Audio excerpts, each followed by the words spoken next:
ശ്രീ ജയരാജ്, ശബരിമല ശ്രീകോവിലിന്റെ ഇരുഭാഗങ്ങളിലുമുള്ള ദ്വാരപാലക ശില്പങ്ങളിലെ സ്വർണ്ണപ്പാളി ഇളക്കിക്കൊണ്ടുപോയതാണ് ഇപ്പോൾ ഈ വിവാദങ്ങളുടെ എല്ലാം തുടക്കം കുറിച്ചത്.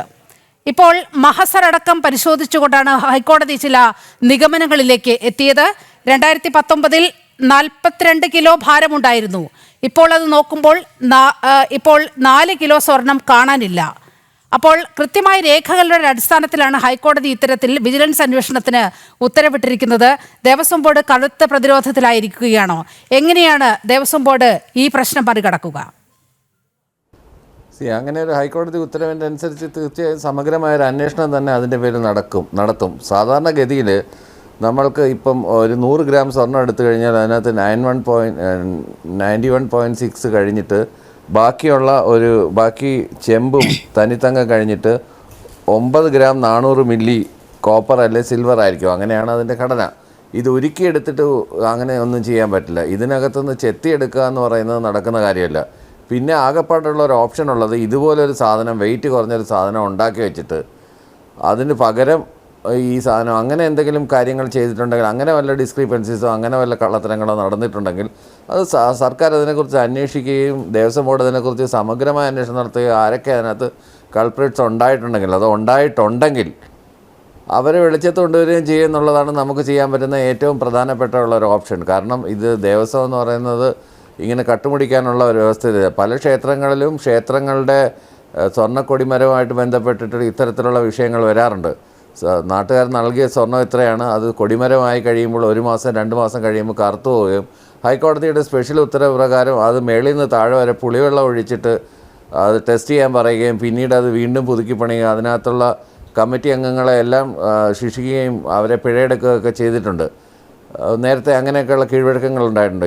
ഇത്രയധികം സ്വർണ്ണം, അതായത് നേരത്തെ നമ്മൾ ഈ ഉണ്ണികൃഷ്ണൻ പോറ്റി എന്ന് പറഞ്ഞ അദ്ദേഹം ഇത് നൽകിയപ്പം ഉള്ളത് ആ സമയത്ത് ഒരു മാസ്റ്റർ സൂക്ഷിച്ചിരുന്നു. അതിനുശേഷം ഇത് തിരിച്ചു കൊണ്ടുപോകുമ്പോഴും അതിൻ്റെ വെയിറ്റ് നോക്കിയതിന് ശേഷം മാസ്റ്റർ നോക്കിയിട്ടാണ് ഇത് ചെയ്യുന്നത്. ഇതിനിടയ്ക്ക് 2 സ്വർണ്ണപ്പീഠങ്ങളുടെ കാര്യം പറയുന്നുണ്ട്. ഇത് കോവിഡ് സമയത്ത് സ്വർണ്ണപ്പീഠം മാറ്റിവെക്കാനായിട്ടൊരു സ്വർണ്ണപ്പീഠം 3 പവനോളം നൽകി അധികം ചേർത്ത് അതിന് നിറം മങ്ങിയതുകൊണ്ട് നല്ല ഒരു സാധനം ഉണ്ണികൃഷ്ണൻ പോറ്റി എന്ന് പറഞ്ഞ ആ ഭക്തന് അദ്ദേഹം നൽകുകയുണ്ടായി.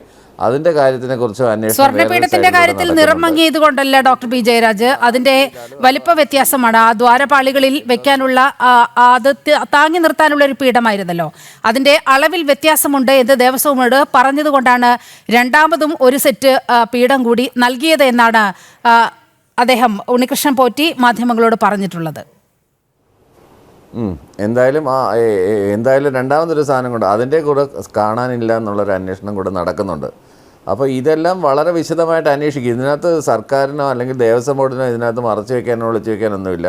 ആരൊക്കെയാണോ ഇതിനകത്ത് എന്തെങ്കിലും ചെയ്തിട്ടുണ്ടെന്നുണ്ടെങ്കിൽ, അത് പ്രത്യേകിച്ച് ശബരിമലയെ സംബന്ധിച്ചിടത്തോളം ശബരിമല കേരളത്തിൻ്റെ പൊതുസ്വത്തായ ഒരു സ്ഥലമാണ്. ആ കേരളത്തിലെ ഏറ്റവും കൂടുതൽ ഭക്തന്മാർ വരുന്നൊരു സ്ഥലമാണ്.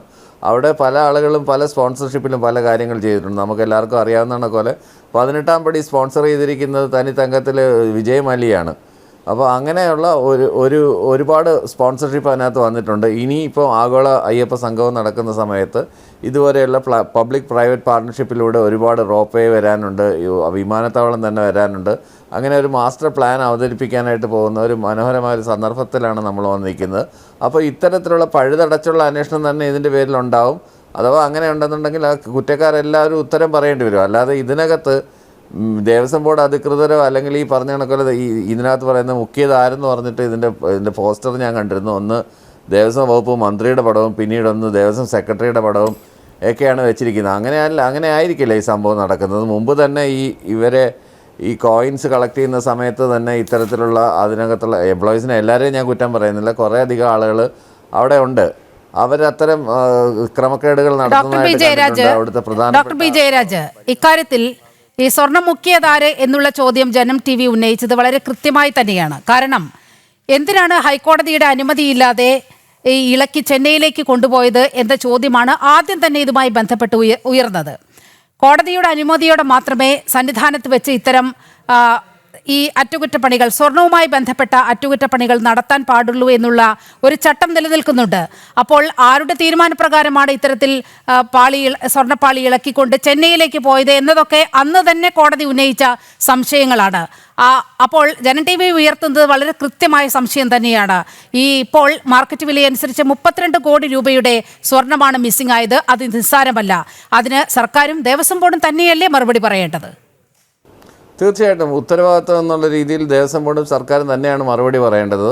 അതിനകത്ത് ശക്തമായ അന്വേഷണം നടത്തുകയും അന്വേഷണത്തിലുള്ള കുറ്റക്കാരായിട്ടുള്ള ആളുകളെ മുഴുവൻ കണ്ടെത്തുകയും ഈ സ്വർണം നഷ്ടപ്പെട്ടു പോയി അഥവാ സ്വർണം നഷ്ടപ്പെട്ടു പോയിട്ടുണ്ടെങ്കിൽ ആ നഷ്ടപ്പെട്ടു പോയിട്ടുള്ള സ്വർണം കണ്ടുകെട്ടുകയും അത് തീർച്ചയായിട്ടും അത് ശബരിമലയ്ക്ക് തന്നെ മുതൽക്കൂട്ടായിട്ട് നൽകുകയും ചെയ്യുന്നുള്ള കാര്യത്തിൽ യാതൊരു സംശയം വിചാരിക്കേണ്ട കാര്യമൊന്നുമില്ല. ഇതിനകത്ത് സർക്കാരിൻ്റെ കൈകൾ സംശുദ്ധമാണ്. മുമ്പ് ജയരാജ് അങ്ങ് തുടരുക.